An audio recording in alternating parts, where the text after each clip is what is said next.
From the spring of 1978 to the spring of 1979, over 20,000 people demonstrated against the Rocky Flats nuclear weapons plant near Denver, Colorado. Over 500 people were arrested.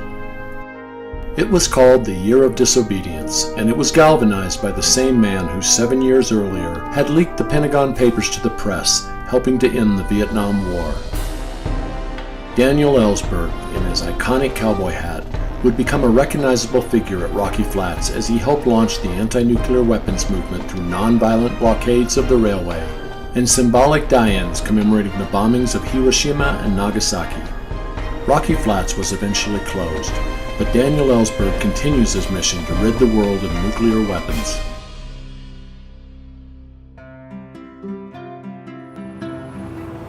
When you see the devastation of Hiroshima, you are looking at what happens to a city when the detonator of a modern thermonuclear weapon are exploded over that city, with the H-bomb being, the early ones being 1,000 times more powerful. Well, they looked at the fission bomb at that point in 1942, and as it's described by people who were there, at first there was interest in the bomb. They were very startled at the amount of heat that would be released. And within seconds, even within a minute, the expressions of the people changed very much, because the physicists there, who were many Nobel Prize physicists, realized that that heat might be capable of fusing the atoms of nitrogen in the air and the hydrogen in the sea, and that within a microsecond, everything would go.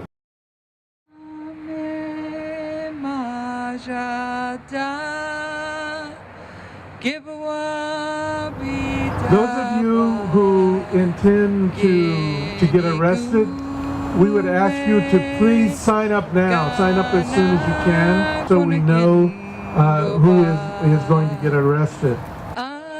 This summer, 35 years after the civil disobedience at Rocky Flats, Ellsberg participated in a Hiroshima Day action at Livermore National Laboratories in California, where he enjoyed a certain celebrity status with his fellow protesters.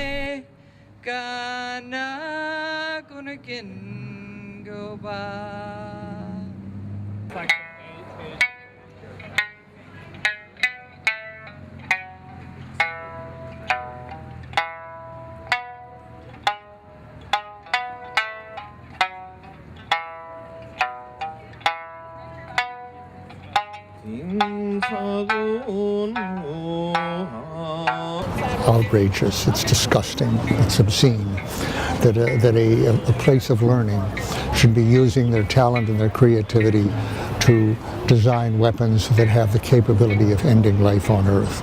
There's no excuse for it. It shows a very weak instinct for species survival, and not only among Americans but among humans who tolerate this, all of them at risk of the nuclear winter from the weapons designed here. Most people don't realize it, but the threat has not even reduced since earlier periods. To go down from 30,000 weapons or so that the U.S. had some years ago to 1,500 or even to 1,000 sounds like a lot. In fact, it makes no difference to the life of our species if those weapons go off. They would really have to make a serious difference.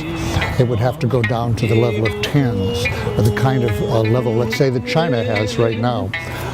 Less than Israel has, less than Pakistan has right now. Until that time, the prospect of a nuclear winter, which ends most life on Earth, or all large life, all the primates, the mammals, most of the humans, still exists with 1,000 weapons, with 500 weapons, even with 100 weapons. There has been no more serious global problem in my lifetime than ridding the Earth of nuclear weapons, and yet the truth is that this species has acted as though it's not on our list of problems. I hereby declare this to be an unlawful assembly. In the name of the state of California, you are ordered to immediately disperse. Failure to do so will result in your immediate arrest. The myth of the necessity for Hiroshima, the justification for it, the rationale, which has been accepted by most Americans, is sheer 100% false propaganda. There was no necessity from any real point of view to drop those weapons and to start this nuclear arms race. America has been responsible for the 3 greatest acts of terrorism in human history: the firebombing of Tokyo, the bombing at Hiroshima, and the bombing of Nagasaki. And of course has always led the way in an arms race that threatens life on Earth. We are, in short, a terror state. And in that respect, we are a rogue nation. It is not possible to change this situation without ceasing to promote the idea that nuclear weapons are justified in our hands and are necessary in our hands. Neither is true.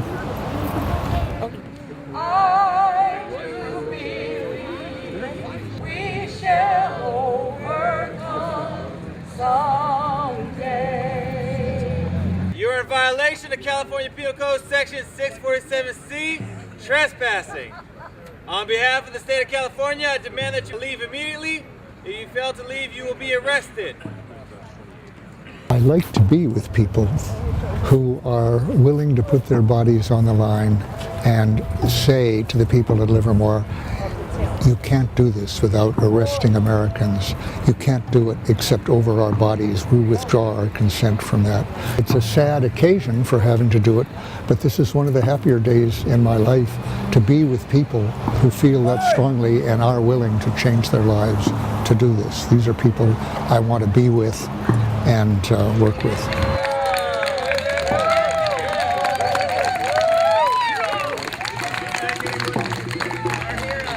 Thank you, Daniel, and everybody.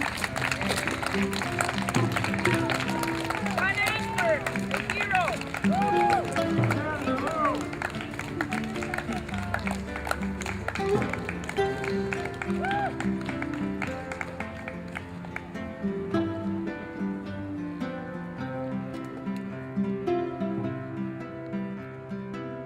Some 250 people demonstrated at Livermore that day, many of them participating in a mock die-in to honor those who perished at Hiroshima. 31 people were arrested, including 82-year-old Daniel Ellsberg.